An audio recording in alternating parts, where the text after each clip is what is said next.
Hello guys and welcome to my YouTube channel. In today's video I want to simply explain to you how muscle growth happens, because this is a process that I see a lot of people even in the fitness industry don't really understand. So let's get right into it. Let's say I would split muscle growth into three different phases. So first phase, we have a phase of stimulation. So first, in order for the growth process to even start, you need to stimulate your muscles, and you do so by training intensely enough and achieving progressive overload on your training.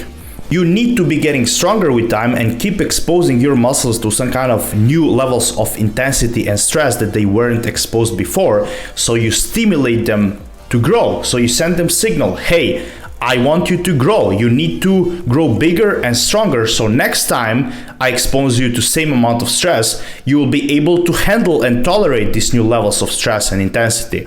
So that is what sends the signal and stimulates the muscle growth. Because if you don't do that, if you don't stimulate the muscle growth in the first place by not training intensely enough and not achieving progressive overload on your training, your muscles have absolutely no reason to grow, because they already have the capacity. They are already big and strong enough to do whatever you are doing. So for example, if you are squatting, let's say 150 kilos for 6 reps with same time under load and same range of motion for next 6 months, in next 6 months, don't expect your legs to get any bigger, because they literally don't have a reason to get bigger. They already have the capacity to squat 150 kilos for 6 reps with this time under load and this range of motion.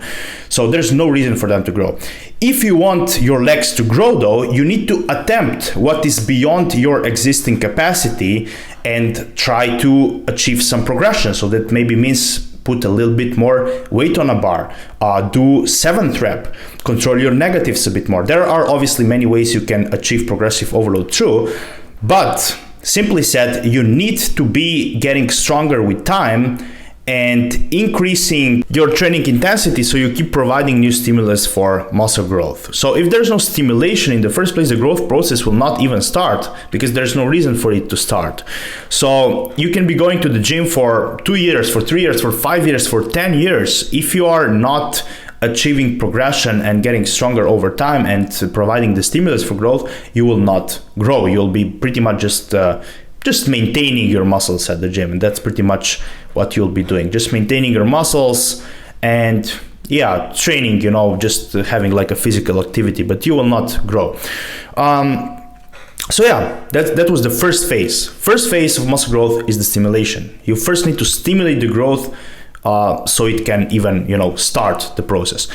Then the second phase is, I would say, a recovery phase. So that is when your muscles are recovering from the training that you just did. So during the training, you actually damage your muscles, and before they can grow, they first need to recover and come back to the shape they were before the training.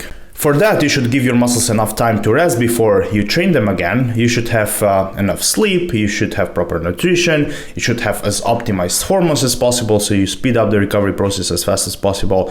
But after your muscles are recovered, then and only then comes the third phase, which is the growth or overcompensation phase, where your muscles grow a little bit bigger and stronger as a response to training stimulation. So that is how muscle growth happens in these three phases. And a lot of people seem to not really understand this process, and because they don't understand it, they make many mistakes, and because of making those mistakes, they don't see the desirable progress, or they don't even see progress. So first mistake that you can make, and a lot of people in the gym make that, is that they simply don't push themselves enough. They don't train intensely enough, and they are not focusing on progressive overload. So they would just go to the gym and they would train, but they would keep like a lot of reps in reserve. They wouldn't train to failure, or at least close to failure, which, okay, with beginners, that makes total sense. Like if you're a beginner, you don't really need to be training that intensely, because anything will work for you.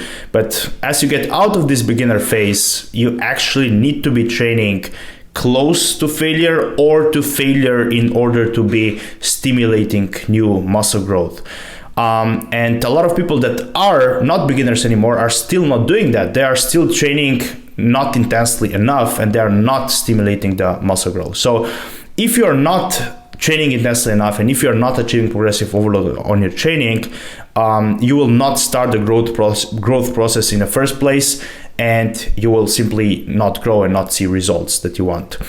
Now, there's another group of people. So those are people that actually, they stimulate the growth, they do train intensely enough, but still they are not seeing the wanted results. Why? Because they are not respecting the recovery and the growth phase. So they think all they need to do is train hard and train a lot and just destroy yourself at the gym, and that is how you grow.